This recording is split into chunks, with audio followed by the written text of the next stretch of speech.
Hi everyone, welcome back to this channel. In this tutorial, I will show you how to cook the colorful egg fish in Heartopia.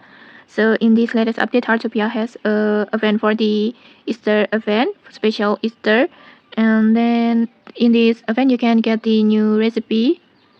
You can cook a new food. And to cook this colorful egg fish, just tap on your stove and then just choose the colorful egg fish recipe like this.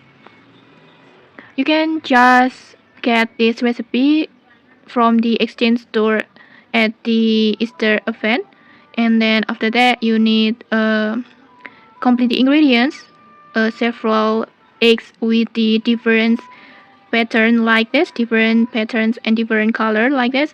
And if you don't know how to get these 4 eggs, you can just check the tutorial link in the descriptions to watch the tutorials.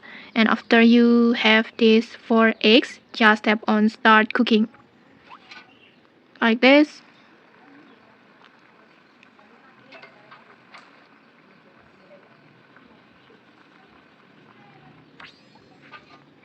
And just like that, you will successfully cook the colorful egg fish like this. And okay, that's it. If you found this helpful, don't forget to like, comment and subscribe for more tutorials. Thanks for watching and see you.